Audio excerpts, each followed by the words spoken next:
All right, we welcome UConn student athletes Paige Bueckers, Sarah Strong, and Azzi Fudd to the stage, and we will go ahead and open it up for questions. We remind you to identify yourself by name and outlet if you don't mind, and it helps everyone if everyone speaks into the mic closely and speaks up a little bit.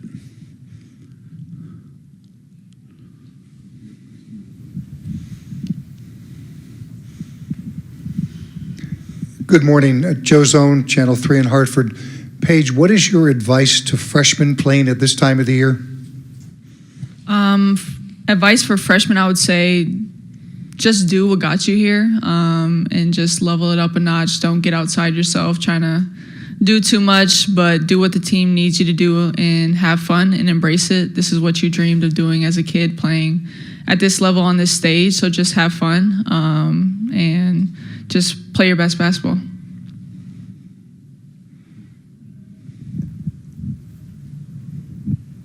Sabrina Merchant, The Athletic. For Azzi, now that you've decided that you're coming back next year, does that ease your mindset at all at this point of the year?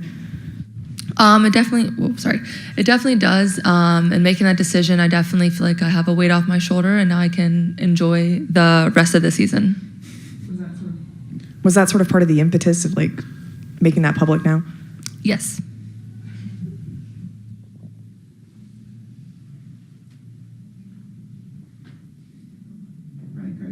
Ryan Carchi, LA Times, for both Paige and Azzi.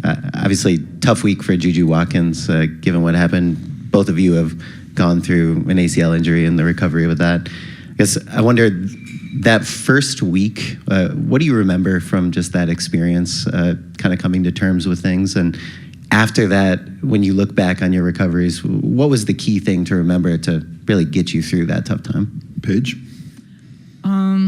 The first week was devastation, a sense of just hurt, disappointment, a why me sort of mentality, why now?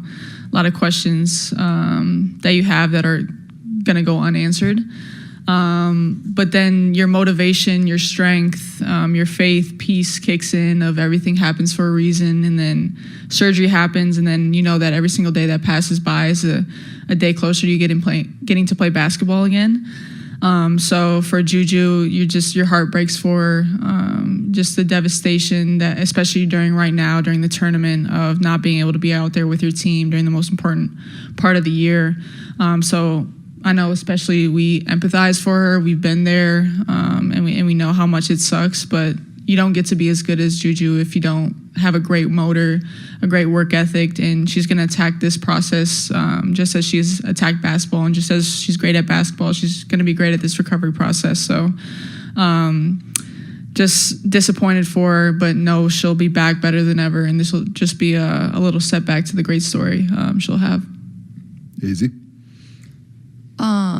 Yeah, I remember just kind of shock, a little disbelief the first week after getting hurt, like, why did this happen? How did this happen? And then, like Paige said, once you had surgery, every single day is one day closer to you being back on the floor. So making sure that I have a bracelet that says purpose on it, and I wore that, and I made sure that every day I was doing rehab, literally anything, I was doing it with a purpose, because I didn't want to take any shortcuts, and there'd be a reason why a year comes and I can't be back on the floor playing.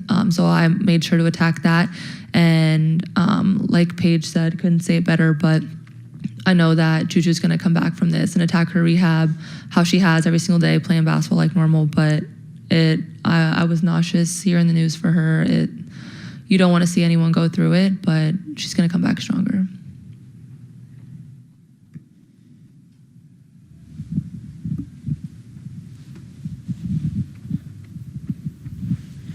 Andrew Quinn, Crum 2 here in Spokane. Paige, you've spent time here before. You're a Hoop Fest champion. I guess when you think about the loaded field here in this region, you know how much basketball means to this community. What does it mean to, your game sold out tomorrow, to see how far women's basketball has come and to see all the support you guys are getting in this community? What does that mean to you and your teammates? Yeah, it means everything to be able to travel across the country and get the amount of support hearing the game sold out.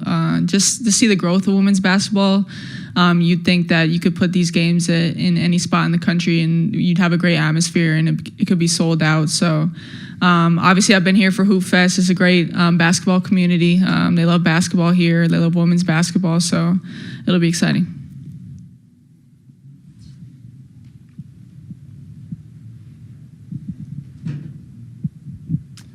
Hi there, Nick Gibson, the Spokesman Review. Kind of playing off that, we've seen interest in women's sports grow at the same time as sports betting.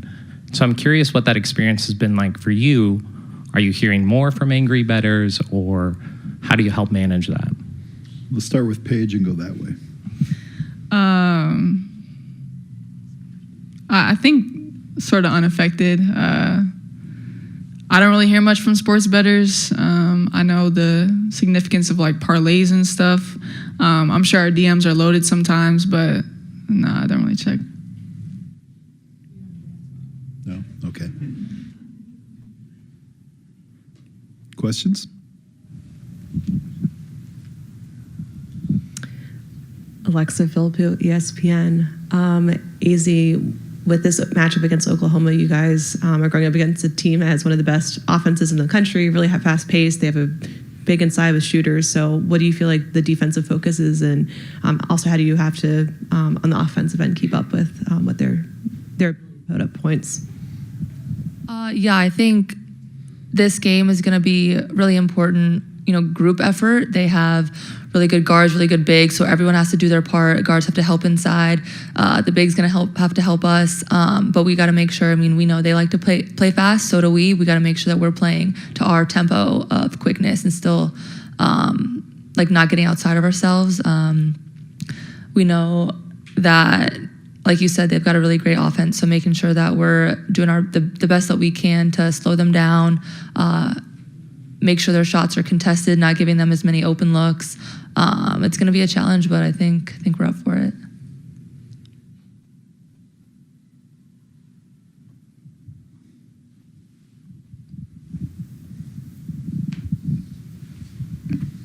Maddie Kenny from the New York Post. Sarah, I'm just curious about what you think about Reagan Beers and kind of that matchup and the difficulty that she specifically presents. She's a great player, very physical and aggressive down low, but I believe in Jenna's abilities to guard her. We have time for one more question. Yeah, Theo Lawson from the Spokesman Review in Spokane. Paige, I know that you guys practiced at Gonzaga yesterday, and you've got a relationship with Jalen and Chet. Just wanted to ask you how far that goes back and what those two guys have meant to you as far as support in your career. Yeah, I remember Jalen playing there as a freshman. It was during COVID, so he didn't get to play in that arena with the experience of having the student section, which I know I've watched games is pretty crazy.